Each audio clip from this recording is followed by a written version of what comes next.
Folks, if you watched my 20-minute rant about my keynote presentation in Fresno, California, I believe the event was called Recession Domination. Kind of in the middle of that rant, I let people know that the lending market is certainly harder than it was last year, but it is nowhere close to where I fear it may be going, right? I use a scale of 1 to 10. I think today, for reference, we are a 4. I think last year it was a 2.5 or 3. I think it might go to an 8 or a 9. And in order to have this conversation, I bring on experts that are in the business every single day, writing loans, taking phone calls, really to double check what I'm seeing, understand what's going on today, and then riff on the future. And today we've got Matt, the mortgage guy. How you doing, buddy? I'm doing good, Mike. How you doing? I'm doing well, man. You've been in the mortgage game a long time. You're doing loans every day, every week, every month, every quarter. Obviously, I would think it's fair to say that, today, June 7th, 2023 is very different than June 7th, 2022. Very different market. I think lending clearly is harder today than last year, but I don't think it's crazy difficult today, but you're in the business, so maybe I'm off base.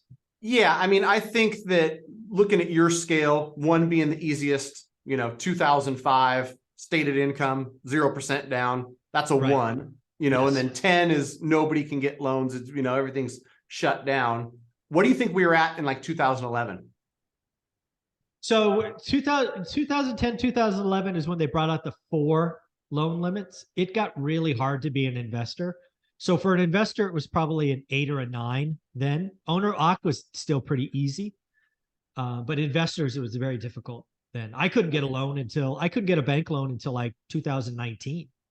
Yeah. So it was tough. I was just trying to get where you're at, because I actually think that from, on this difficulty scale, it might even be a 5 or a 6 right now. Okay. Not that people who are qualified can't get a loan, but I'm running stuff through, just so everybody knows, an underwriting system that's automated, right? Right. It's automated underwriting system, Fannie, Freddie. You plug things in, and when you could put in a 650 credit score, have the debt ratios up in the, mid to high 40s, and still get an approve eligible, which is the system saying, okay, this loan is submittable to us, being Fannie or Freddie. I literally ran one yesterday, Mike, where we couldn't get it to approve above 30. Oh, wow. Like when we're trying to do a pre-approval, my operations person said, Matt, like 26 over 29, like here's where we're at approval wise. It's part to do with credit score. It's part to do with the borrower's whole history. But things are pretty tight. And I can't remember the scale that we looked at, like pre-COVID, after COVID versus, the loosest and easiest, where, we're already pretty tight. To me, it's not necessarily tight and unfair. It's like responsible and taking care of people so that you don't get into something that could be disastrous. I want to poke at that a little bit, because again, sometimes, as it should, right? We're experts at what we do, and sometimes we have different expertise even in that. I'm gonna guess that this file that you're talking about was for owner occupant purchase. Is that fair, or is it maybe an investor loan and I'm just wrong? Owner occupant purchase, correct? Yeah. Yeah. So I think that's really interesting, because again, that's not where I'm focused. Certainly have nowhere near the expertise that you do. So this approve eligible, right? This online system, the fact that it is getting more difficult is pretty interesting, because again, you have Fannie and Freddie, which people may not realize they are under conservatorship. I think the lending market, if Fannie and Freddie were not in conservatorship, would be way harder today, right? Agreed. If they were for profit, getting a loan would be hard. But it's interesting that they're even getting harder, because you would almost think they'd want to get looser with what's going on, but maybe getting harder is the right answer. Right. Yeah. And so, people who are qualified and have W-2 income and great credit, they're not having issues getting loans. It's getting incrementally harder, like these small little increments, which, the average person wouldn't know or couldn't see. But when you're running this system every day, like, oh man, last week a similar file got through. This week it didn't. And so, the lenders on the front lines are seeing it and feeling it. And I don't want anyone to, be spooked like, oh my gosh, now I can't get approved. But, you know, more than ever, you want to get yourself fully pre-approved. You want to talk to a lender who runs this. I've got people that come across, Mike, and we just made strategically a change in my business where we were doing soft credit pulls, trying to give people guidance, trying to help people out without, you know, doing the full hard credit pull. And we just said, listen, it costs me $80 every time I do a hard credit pull, but I'm doing that for the consumer to protect you, because it only takes one or two of, oh crap, once the hard credit pull was pulled, there's a trade line that didn't pick up on the soft one. And then we ran AUS, which we couldn't do with the soft pull.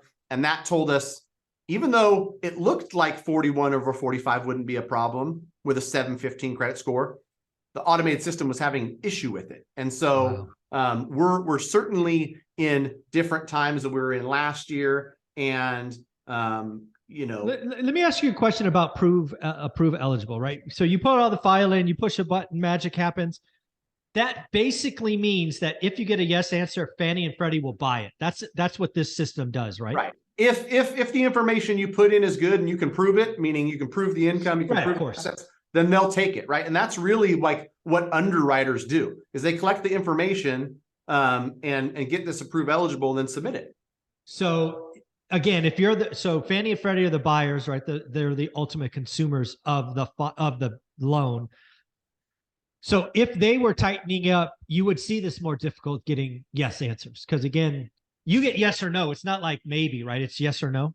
Right. And they'll make these tweaks more often than I think people realize, where you know, based on risk or whatever other factors, files that got approved before are not getting approved. That's why any lender operating in today's environment that's not getting a full file, a hard credit pull, running it through this automated system, they're doing consumers a huge disservice.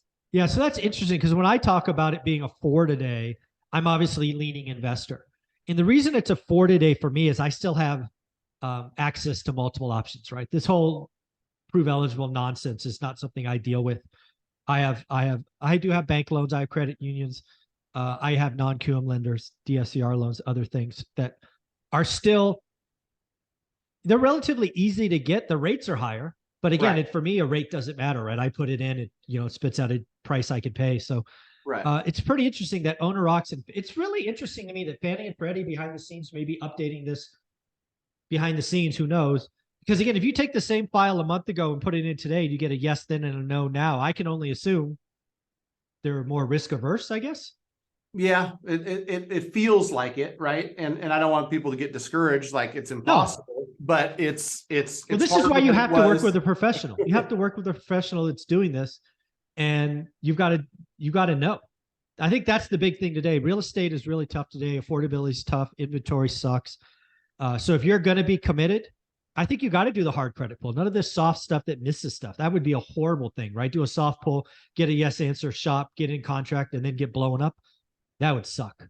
Right. Yeah. I'm getting over it, but it's still, it drives me crazy. People just want me to tell them what they want to hear. And they're like, well, let me give you a few pieces of data and tell me I can buy at 600. I can tell you, but it's like your mom telling you you're pretty. Of course. Yeah. Of course. Right. For me, that was never the answer. It was I was smart. she wouldn't lie to me about that other stuff. You're great at math, Matt. You've got a lot of talent in math. That's going to take you far. And look at me today, Mom. There you go. Well, shout out to all the moms of the world giving us ego strokes. Mom Dorothy, thank you very much for that. Matt, where can people find you if they really want to know what they can get? Sure. Reach out, greatmortgagebroker.com. Quick form, let us know where you're at, how we can help. We want to do the work beforehand so that we don't have stress, anxiety, and pain later. And I think that that is something that most mortgage brokers out there are striving to do, not all. So make sure if it's not with us, it's with somebody who's doing the work up front, because at the very least, you're going to get all the info, where you stand, how much you qualify, how much you can buy. And, you know, I think we're going to follow up in another video. If rates come down, if opportunity presents itself, you want to be ready. Yeah, absolutely. That will be video number 2. Thanks, buddy. I appreciate you. Thanks, Mike.